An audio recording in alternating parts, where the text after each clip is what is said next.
You haven't been answering my calls. Naka-silent mode yung telepono ko dahil dun sa speech ko kanina. Na hindi mo naman natapos. Dahil sumakit na yung ulo ko.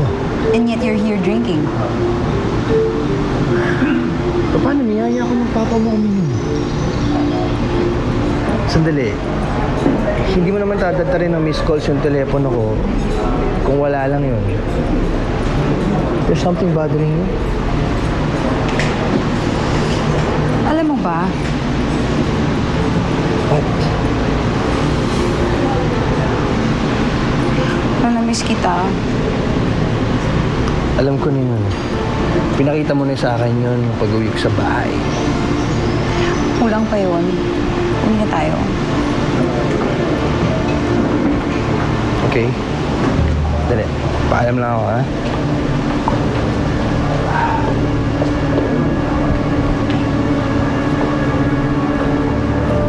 Tama si Gigi.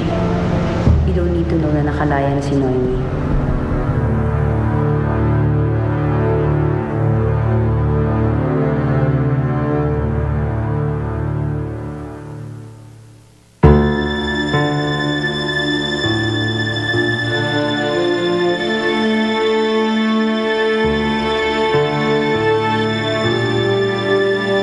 Kung okay lang sa'yo na hindi mo na ulit makita ang anak mo, patayin mo si Raul. Pero tatandaan mo, oras na patayin mo si Raul, parang pinatayin mo na rin ang kinabukasan ng anak mo. Hindi pa ako tapos sa'yo, Raul. Pag nakita ko ang anak ko, babalikan kita. Pangako yan. Sinabi mo, tutulungan mo ako, pero hindi mo ako tinulungan. Kahit kailan hindi kita pinabayaan, ginawa kong lahat para makalaya ka. Alam mo ba kung bakit hindi kita nagbibisita? Dahil busy ako. Busy akong inayos ko mga kaso mo. Ibabalik ko sa'yo lahat ng paghihirap na binigay mo sa akin. Sa amin ng anak ko. Ay, hello, Dodong. Oo, okay lang ako dito. Ayos lang ako dito. Yaya! Super bait nga ng ma'am ko eh. Pinababayaan mo na naman ang anak ko, ha? Sorry po, ma'am. Nasaan ang sir mo? Sabi mo, sabay kami magbe-breakfast. Ay, ma'am. Umalis po si Sir Raul. Ha? Special holiday kaya ngayon sa office niya. Hindi mo tinanong kung saan siya pupunta? Nahihiya po akong magtanong kasi yaya lang po ako dito, di po ba? Ano mga yung cellphone ko sa kwarto? Opo. Hi, baby. May pagkakulang-kulang yung yaya mo, no? Oo. Hello, Corinne. Babawi na lang ako mamaya pag-uwi ko sa bahay, ha? Meron lang ako kailangan ayusin problema. Okay? Okay, babe. Sige, bye-bye.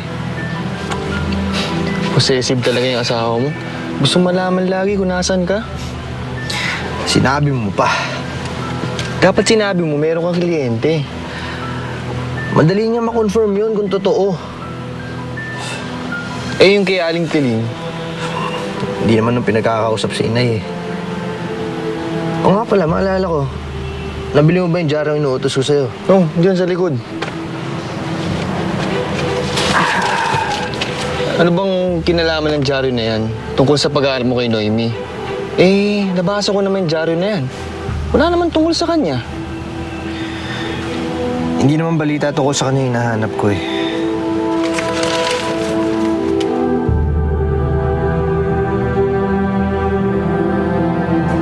Alam mo, may pagka-war freak pala yung bagong alaga mo. Hindi war freak yun, bro. Sobrang lang galit niya kay Raul kaya nagkaganon. You know, at least you prevented her from committing more crimes. Pero worried ako sa'yo. Masyadong ka nang involved kay Noemi. Are you really letting her stay at your house? Kailangan ko siyang bantayan. Lalo na pagkatapos ng nangyari. Hindi naman kaya na in love kay Noemi, ha?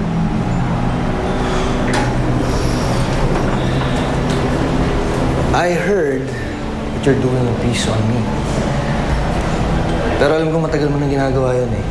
Hindi ko alam kung bakit masyado kang interesado sa akin. Dahil ba to kay Noemi?